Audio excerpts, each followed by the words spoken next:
Yes, hello guys. So, ayan nga.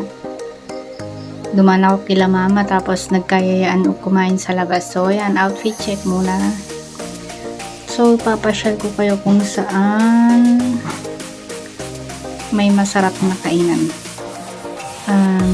Dito lang po yan sa bandang Jadi. Sa Bugnay po.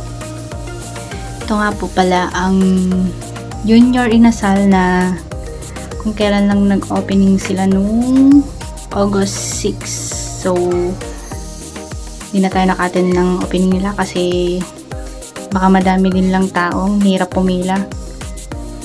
O diba, ang ganda ng view guys. Dito lang yan malapit sa WS Gas kapag papunta ka ng Isabela, madadaanan mo to left side lang. So, hello nga pala kay ate na nasa counter. So, ayan, number 18 tayo guys.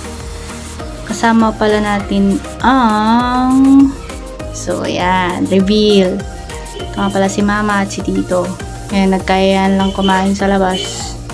Ewan ko kung anong trip niya itong dalawang to. Biglang nag-aya. Try ko sana yung yung mga dessert nila kaso low budget tayo ngayon.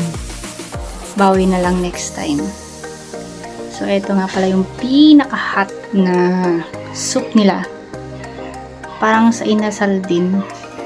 Super asim. Pero eto sakto lang eh. So, ayan. Hello sa mga waitress nila na napakasipag. Magagalang din. Ito nga pala yung aking order. O yan. Wow! Pork sisig. Ito yung gusto kong tikman dito nung opening.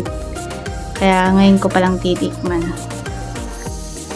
So, ayan nga si mama. Sinesenyasan ako. Sabi niya, kulang daw yung kanin. Yung kanin niya. Kasi naka-unli sila. Only rice.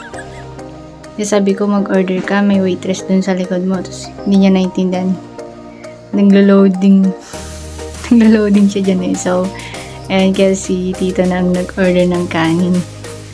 Wala talaga si mama, hindi niya alam ang senyas. So, ayan, nabusog po kami at maraming salamat sa Inasal House. Junior Inasal House ng Jadi branch nila dito. Ayan, di ba napakaganda. Yan, legit check. Pasyal na po kayo dito at ayan, pauwi na kami. Maraming salamat.